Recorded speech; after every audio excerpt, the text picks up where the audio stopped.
Harkan era um dos melhores jogadores de realidade virtual, mas após ser traído e perder tudo, ele volta 5 anos no passado com o conhecimento do futuro e decide usar essa nova chance para ficar forte e se vingar daqueles que destruíram sua vida. O capítulo se inicia numa floresta, onde vemos alguém ofegante e ferido enquanto resmunga. Em outra imagem, um personagem diz que havia feito de tudo, e mesmo assim, uma certa pessoa não apareceu. A garota então ordena que o matem. Outro homem ergue o machado, e quando estava prestes a acertá-lo, alguém surge e o golpeia. O homem salvo então o chama por Jae-hyun. Outro ordena que peguem todos eles, sugerindo atacar de uma só vez, mas o protagonista apenas vira o olhar e acaba com todos em instantes. Ele diz que não adiantaria atacarem todos ao mesmo tempo, afinal são fracos demais para enfrentá-lo.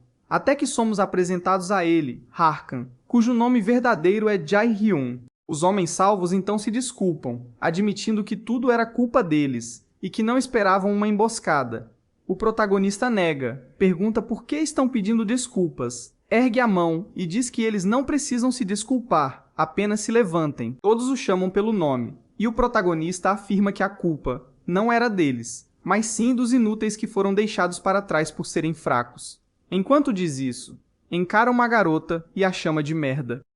Ela responde que ele tem uma bela amizade e pergunta por que luta tanto por isso.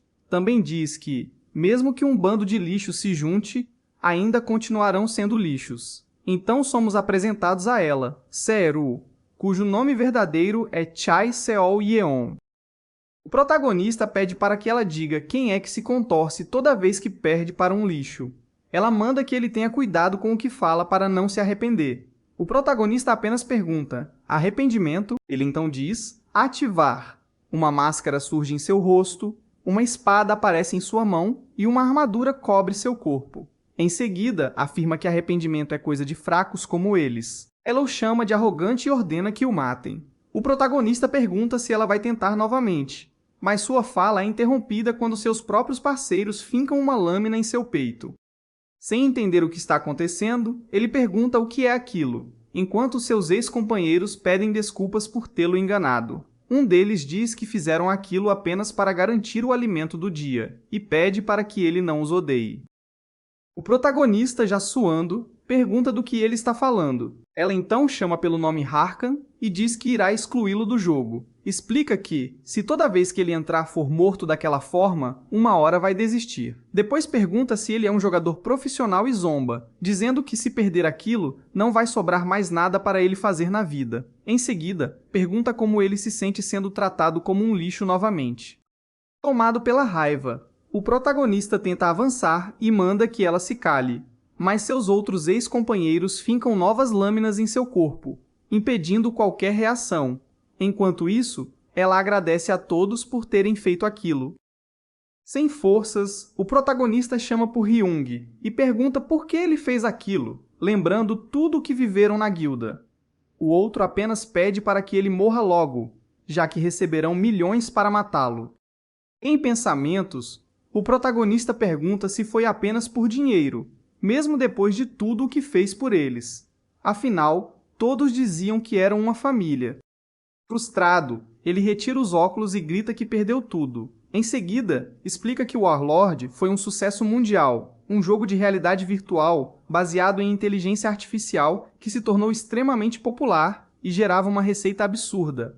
Além disso, era a única coisa em que ele, por ser considerado um lixo, realmente era reconhecido por ser bom. Uma lembrança então surge. Seu antigo companheiro o elogiava, perguntava seu nível e sugeria criar uma guilda ao seu lado. O protagonista diz que aquele era o único lugar onde realmente pertencia e que agora nem isso possui mais. Ele então afirma que não vai deixar tudo terminar daquela forma. Corre pela rua dizendo que vai encontrá-los e acabar com todos. Também se pergunta por que sofreu tanto enquanto os outros continuavam vivendo normalmente sem ele e diz que, se soubesse que tudo acabaria assim, jamais teria se importado tanto com aquelas pessoas. Até que um caminhão surge em sua frente. Ele é atropelado e sangue começa a escorrer pelo seu corpo. Em pensamentos, diz que até para ser atropelado, tinha que ser por um caminhão de lixo. Mesmo assim, afirma que ainda não pode morrer, pois aqueles que o traíram e aquela desgraçada que destruiu sua vida ainda pagarão por isso. Ele promete se vingar de todos. Até que uma mensagem aparece, dando as boas-vindas ao usuário Harkan, seu antigo nickname. Logo em seguida surge uma missão: sobreviva ao Senhor do Labirinto, o Minotauro. O protagonista pergunta se aquele lugar é Warlord.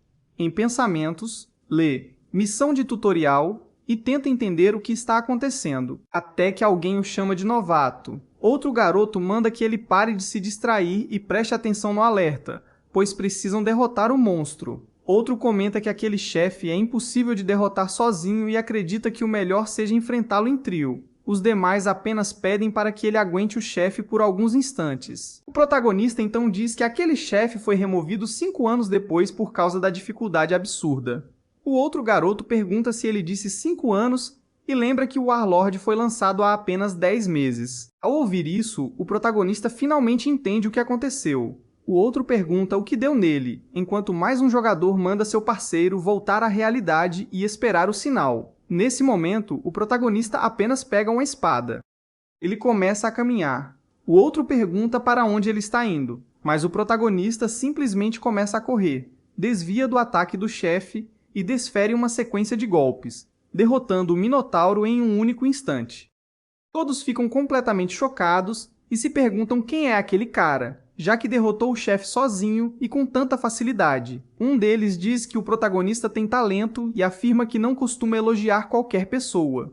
Em seguida, o convida para entrar em sua guilda. Nesse momento, uma lembrança dos antigos traidores invade a mente do protagonista. Com um olhar tomado pelo ódio, ele diz que acabou de tomar uma decisão. Os outros perguntam qual.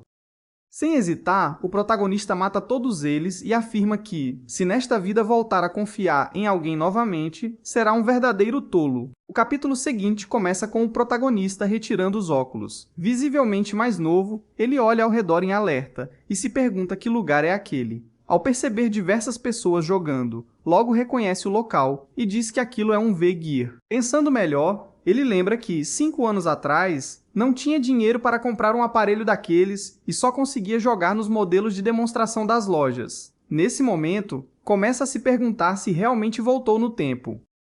Sem perder mais tempo, ele sai correndo do local enquanto afirma que possui 5 anos de informações do futuro, além de todas as habilidades que adquiriu nesse período, e que, com esse conhecimento, finalmente poderá se vingar.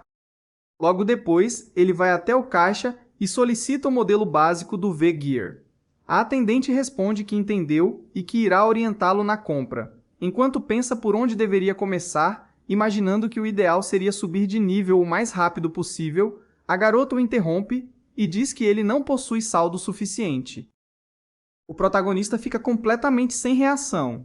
Em seguida, reclama e diz que, se tivesse dinheiro naquela época, já teria comprado um aparelho muito antes. Ele então se pergunta o que fará agora. Chega a pensar em procurar um emprego, mas acredita que isso demoraria tempo demais. Nesse instante, vê em um telão a garota que armou a emboscada contra ele.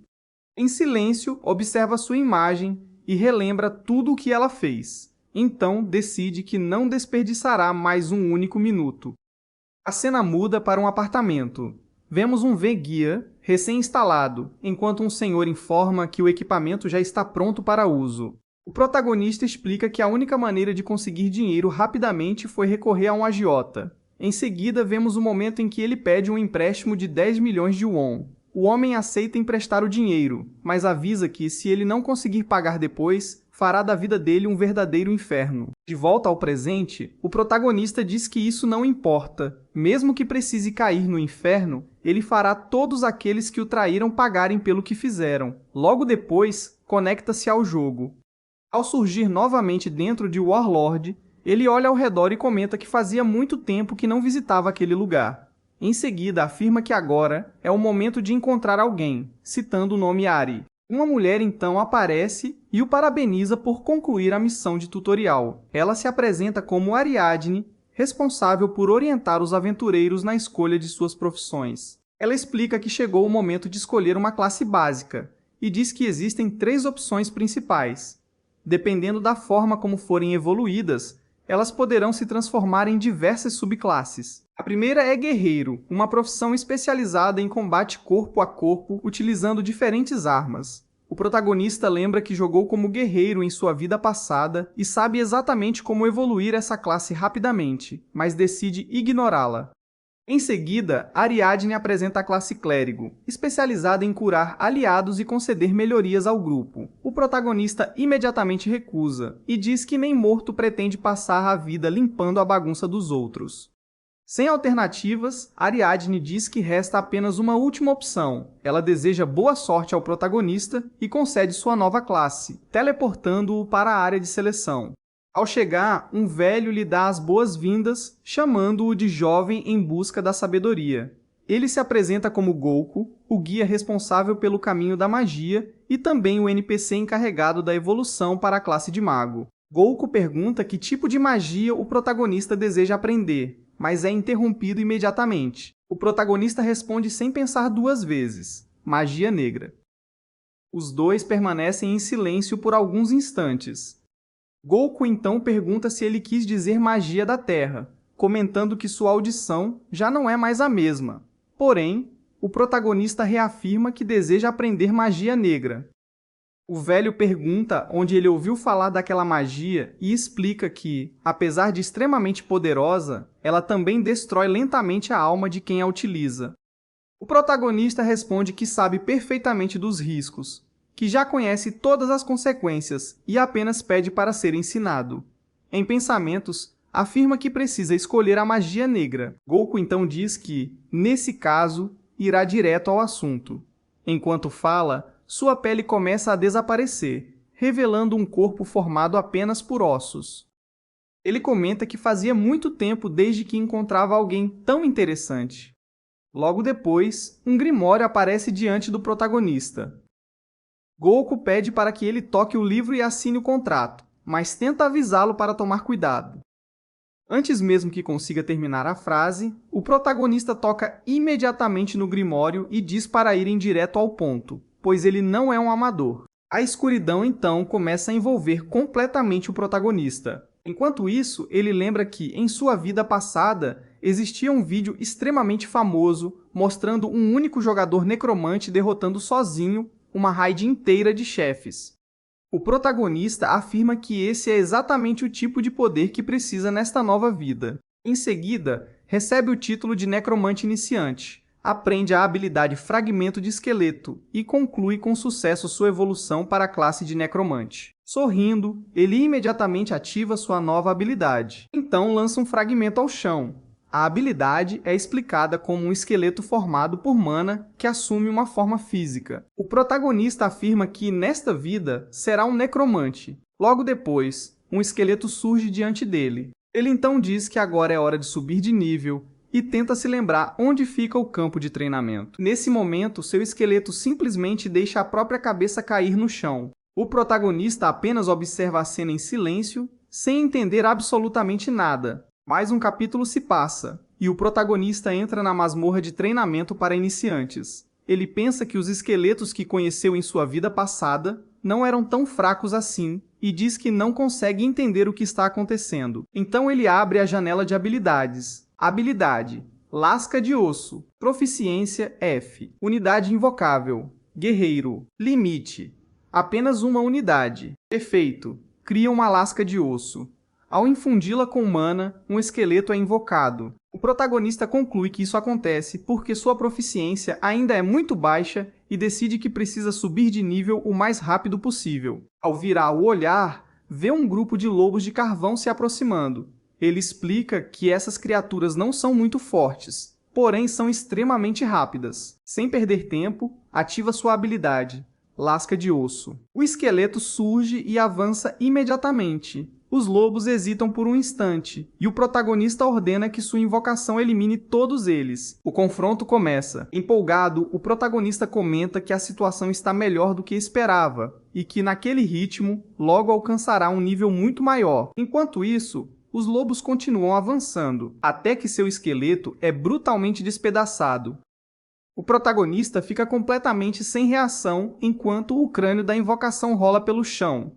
Irritado, ele diz que aquilo não está certo e abre novamente a janela de habilidades. Então percebe que esqueceu de configurar o comportamento da invocação e muda para o modo de defesa 1. Mas, em vez de reagir, os lobos simplesmente começam a roer os ossos do esqueleto. O protagonista começa a suar e diz que não acredita naquilo. Sem outra opção, muda para o modo 3, Ação Especial. Só que, para sua surpresa, o esqueleto simplesmente começa a dançar. Naquele momento, o protagonista percebe que está completamente encrencado. Na página seguinte, vemos que ele até tentou apagar sua conta, mas descobre que isso só é permitido após 3 meses. Ele começa a pensar em tudo o que aconteceu. Lembra que ainda terá que pagar a próxima mensalidade do aparelho e chega a pensar que talvez devesse procurar outro caminhão para ser atropelado. Frustrado, pergunta por que nada está dando certo e diz que achou que finalmente estava no caminho certo. Também reclama que seu esqueleto não ajuda em absolutamente nada e apenas consegue deixá-lo mais estressado. Então se pergunta como o necromante da sua vida passada conseguiu suportar uma invocação daquelas. Mas, de repente, interrompe o próprio pensamento. Ao abrir mais informações na janela de habilidades, percebe que as invocações utilizam um sistema de aprendizado por inteligência artificial para evoluir durante o combate. Nesse momento, ele se lembra de que, quando derrotou os lobos anteriormente, seu esqueleto apenas observava tudo e aprendia com seus movimentos. O protagonista então chama sua invocação e diz que ela teve sorte. Enquanto fala, explica que já foi chamado de gênio e que foi responsável por transformar uma guilda inteira em jogadores de elite. Depois avisa que ela só precisa lembrar de uma única coisa durante uma luta. Se não desviar, vai morrer. O protagonista então começa a desferir golpe após golpe, demonstrando os movimentos. Enquanto isso, grita para que o esqueleto não fique parado e explica que, depois de desviar dos ataques, basta esperar uma abertura para contra-atacar. O esqueleto se levanta segurando apenas um pedaço de madeira. Logo depois, outras feras avançam em sua direção. Dessa vez, ele consegue desviar do ataque e revida imediatamente, derrubando as criaturas no chão. O protagonista continua orientando sua invocação e alerta para que ela nunca se distraia durante uma batalha. Logo em seguida, elogia o último golpe. Mensagens aparecem informando que a proficiência da habilidade aumentou. O protagonista sorri, diz que o esqueleto fez um bom trabalho e, logo depois, também sobe de nível. Em seguida, somos levados ao Castelo Figos. O protagonista pensa que sua invocação está aprendendo muito rápido e acredita que, em breve, ela conseguirá enfrentar masmorras sozinha. Ele também diz que seu primeiro objetivo é alcançar o nível 10, até que alguém o chama. Um rapaz segura seu ombro e diz que, quando esbarrar em outra pessoa, o mínimo que deve fazer é pedir desculpas. O outro apenas concorda. O protagonista pensa que seria muito mais fácil matar os dois e seguir seu caminho. Ao perceber o suspiro do protagonista, um deles parte para o ataque. Antes que o soco o acerte, um homem segura o braço do agressor e diz que ele não pode sair batendo nas pessoas daquele jeito.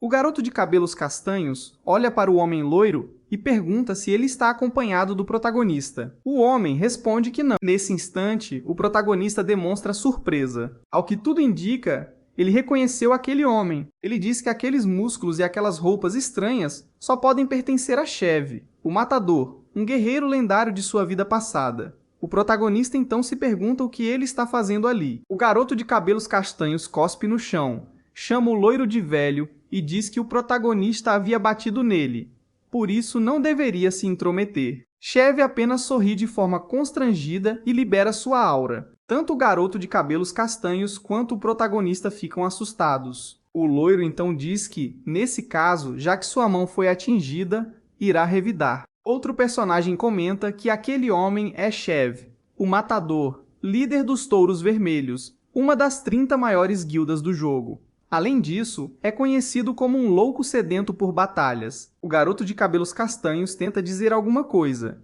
mas é interrompido por Chev, que pergunta qual seria sua resposta. Nervoso, o rapaz apenas pede desculpas e foge do local. Chev então diz que está feliz por tudo ter sido resolvido em tranquilidade. Em seguida, pergunta se o protagonista está bem e diz para não ligar para pessoas como aquelas. Porém, o protagonista interrompe sua fala e responde que, da próxima vez, não precisa ajudá-lo. Chev não entende a reação e apenas comenta que ele é bastante frio. Em pensamentos, o protagonista começa a xingá-lo e diz que, por um instante, foi dominado pela pressão daquele homem. mas promete que, da próxima vez que o encontrar, não será o mesmo de agora.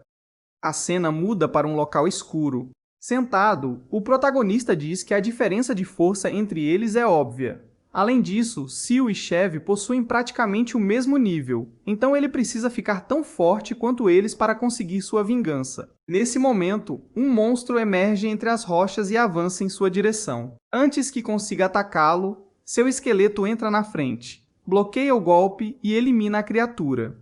Logo depois, uma mensagem do sistema aparece, informando que o guerreiro esqueleto subiu de nível após derrotar um tigre de carvão. O protagonista então se levanta e diz que levou 10 dias para alcançar o nível 10, um pouco mais do que esperava. Seu esqueleto aparece desanimado enquanto o protagonista apenas o observa. Ao atingir o nível 10, novas mensagens surgem informando que a marca de iniciante foi removida e que monstros não aparecerão mais na masmorra de treinamento.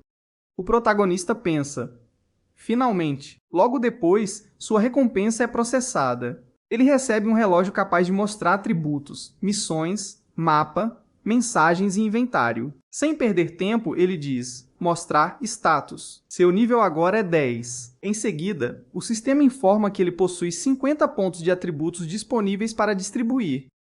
O protagonista comenta que precisa tomar muito cuidado com essa escolha. Como sua classe é necromante, o mais lógico seria investir em inteligência ou magia. Mas, para surpresa de todos, ele coloca todos os 50 pontos em força. O esqueleto demonstra estranheza, e o protagonista explica que não desistiu da necromancia. Está fazendo aquilo apenas para treiná-lo. Ele diz que aumentar a inteligência e magia agora faria pouca diferença. Em compensação, investindo em força, poderá ensinar ao esqueleto todos os golpes que dominava em seu auge. Depois afirma que o esqueleto deve se preocupar apenas em treinar, pois ele cuidará do restante. Além disso, diz que conhece outras formas de compensar os atributos que deixou de aumentar. A cena muda para a Associação de Caça aos Monstros, na filial do Castelo Figus. Um funcionário anuncia que novas missões acabaram de chegar. Enquanto diversos aventureiros disputam as melhores recompensas, o protagonista apenas caminha tranquilamente. Ele pede ao atendente para ver a lista de missões. O homem responde que pode ficar à vontade, mas avisa que só sobraram as missões que pagam muito pouco ou as consideradas difíceis demais. O protagonista pensa que a maioria realmente é bem chata, mas ele consegue ser ainda mais. Então escolhe uma missão na caverna do Monte Bima. O objetivo é eliminar os monstros próximos ao monte, e a recompensa é de 10 moedas de ouro. O atendente pergunta se ele realmente deseja aceitá-la, já que a recompensa é muito baixa.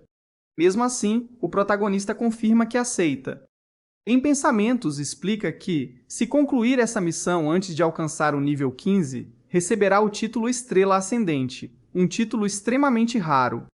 Ele explica que títulos aumentam atributos, mas o Estrela Ascendente é especial, pois concede bônus em porcentagem. Segundo ele, esse será o primeiro passo para criar um personagem completamente apelão. Decidido, ele resolve comprar alguns equipamentos. Logo depois, somos levados ao Monte Bima. O protagonista aparece fazendo uma pose heróica, usando equipamentos extremamente simples. Em Pensamentos, reclama da própria situação e diz que, depois de gastar praticamente todo o dinheiro equipando seu esqueleto, só conseguiu comprar os itens mais baratos para si. Mesmo assim, afirma que basta concluir a missão rapidamente para conseguir equipamentos melhores. Determinado, ele começa a correr, até que, em outra cena, vemos uma área coberta por grama alta. De repente, uma mão surge entre a vegetação. Logo depois, um homem completamente ensanguentado aparece pedindo socorro. Antes que consiga escapar, ele é arrastado de volta para dentro do matagal enquanto continua gritando por ajuda. Enquanto isso, algumas pessoas apenas observam a cena e começam a rir. No capítulo seguinte, um homem comemora dizendo que sua aventura finalmente começou. Seu nome é Molti. Animado, ele começa a se gabar, dizendo que possui muito talento para o jogo e que no futuro poderá se tornar um dos maiores rankers. Mas sua fala é interrompida por alguém gritando por socorro. O homem implora por ajuda e afirma que seu amigo está gravemente ferido. Molti pergunta o que aconteceu, e o rapaz explica que um monstro os atacou de surpresa. Ele diz que conseguiu escapar por pouco e que todas as suas poções de cura acabaram. Sem desconfiar de nada, Molt responde que ele aguente firme, pois ainda possui algumas poções. O rapaz começa a chorar e agradece, dizendo que ficará devendo esse favor. Mas no instante em que Molt se aproxima, alguém o ataca pelas costas. Caído no chão, ele escuta o rapaz agradecer novamente, desta vez em um tom completamente irônico. O criminoso diz que fará bom uso de todos os itens que acabou de conseguir. Molt, ainda caído, percebe que foi enganado e chama aqueles homens de escória. Um deles apenas responde que ele não pode culpá-los, afinal caiu perfeitamente na armadilha. Logo depois, uma mensagem aparece informando a morte do jogador Molt. Em seguida, outra mensagem confirma que seu relógio foi derrubado como item. Os criminosos começam a rir e dizem que não existe diversão maior do que enganar jogadores iniciantes. Então outro integrante interrompe a conversa e diz que já está na hora de encontrar a próxima vítima. Enquanto isso, em outro local, vemos o protagonista ao lado de seu esqueleto diante de várias feras. As criaturas avançam imediatamente. O protagonista então ordena que sua invocação mude para o modo de ataque. O esqueleto parte para cima dos monstros e elimina 2 bestas com um único golpe. Mensagens de experiência aparecem diante do protagonista, enquanto o esqueleto continua derrotando os demais lobos. O protagonista comenta que, graças à espada que comprou, sua invocação já consegue enfrentar uma alcateia inteira sozinha. Ele até comemora o resultado. Logo depois, manda o esqueleto continuar caminhando, dizendo que precisa subir mais alguns níveis para trocar suas roupas. Enquanto segue em viagem, imediatamente ele fica em alerta. O desconhecido pede desculpas e explica que o viu de longe e pensou que fosse um monstro. Enquanto o homem continua se desculpando, o protagonista observa discretamente os relógios extras presos ao equipamento dele e percebe manchas de sangue em suas roupas. Em pensamentos, conclui que aqueles homens são marginais. Mesmo assim, responde que está tudo bem e pergunta se eles possuem alguma poção de mana. Eles dizem que não, mas sugerem ajudá-lo a subir de nível, explicando que a mana é restaurada automaticamente sempre que um jogador evolui. O protagonista concorda, dizendo que parece uma boa ideia. Os homens afirmam que querem compensar o mal-entendido. Nesse momento, porém, o diálogo é interrompido quando vários monstros aparecem. Os marginais dizem que irão enfraquecer as criaturas e que o protagonista só precisará dar o golpe final. Enquanto avançam, começam a sussurrar entre si, perguntando se todos entenderam o plano. Os outros confirmam. Primeiro, eles atrairiam a atenção do monstro. Depois, um deles fingiria lançar um buff de ataque, mas, acidentalmente, faria a criatura avançar diretamente contra o protagonista. Enquanto riem da situação, a expressão de todos muda completamente. O esqueleto do protagonista derrota o monstro antes que o plano funcione. O protagonista apenas diz para continuarem. Os marginais começam a pensar que aquela invocação é muito mais forte do que imaginavam. Eles concluem que o protagonista provavelmente possui um nível mais alto e decidem mudar de estratégia. Agora pretendem atrair vários monstros ao mesmo tempo. Enquanto o protagonista estiver distraído, irão eliminar o invocador. No entanto, quando um deles tenta atacá-lo pelas costas, fica completamente surpreso. O protagonista desviou do golpe. No mesmo instante, ele desfere um corte contra o criminoso. Os 2 marginais ficam completamente pasmos. Então, o protagonista chama seu esqueleto. Os 2 avançam juntos contra os criminosos. Desesperados, eles pedem para que ele espere, mas o protagonista e sua invocação os derrotam rapidamente. O protagonista comenta que conhece muito bem pessoas como aquelas. Segundo ele, são o tipo de gente que conquista a confiança dos outros apenas para apunhalá-los e roubar seus itens. Ele também diz que sua versão do passado certamente teria caído nesse golpe. Enquanto isso, um dos criminosos, completamente desesperado, oferece todos os seus itens e implora por perdão. O protagonista apenas lamenta. Sem hesitar, desfere o golpe final. Logo depois, uma mensagem confirma a morte do jogador. Outra informa que 8 relógios sem dono foram derrubados. Ao ver aquilo, o protagonista chama o homem de canalha. Mesmo assim, diz que irá aproveitar todos aqueles itens e que, antes de qualquer coisa, finalmente conseguirá comprar roupas decentes. Enquanto isso, seu esqueleto continua esmagando repetidamente o corpo do jogador derrotado. Em seguida, ele olha para o protagonista. O protagonista então se aproxima de seu esqueleto e o cura. Assim que recupera suas forças, A invocação ergue a espada com entusiasmo. Além disso, percebe que recebeu novos equipamentos. O protagonista pergunta se ele está realmente feliz. Em seguida, comenta que a aparência não é o mais importante dentro do jogo. O que realmente importa é ser bonito por dentro. Logo depois, diz que os relógios daqueles jogadores foram um verdadeiro tesouro. Ele explica que, quando um relógio é aberto, diversos itens aleatórios podem ser obtidos, como equipamentos com atributos, livros de habilidades e até moedas de ouro. Graças àqueles marginais, ele conseguiu muito mais do que esperava. Animado, comenta que em breve começará a gravar suas gameplays e que precisa encontrar o estilo perfeito, mas sua fala é interrompida por uma lembrança. Ele recorda uma conversa com um antigo companheiro, na qual os dois planejavam criar uma guilda onde todos utilizariam máscaras. Na época, chegaram até a escolher um nome, Guilda Máscara Harrow. De volta ao presente, o protagonista pensa que tentou mudar completamente sua forma de viver. Mesmo assim, se recusa a permitir que alguém tire aquilo que é seu novamente. Ele promete provar que estava certo e afirma que aquele será apenas o começo. A cena muda mais uma vez. Agora, o protagonista entra na dungeon da caverna do Monte Bima. Ele lembra que aquele lugar normalmente é habitado por lobisomens azuis.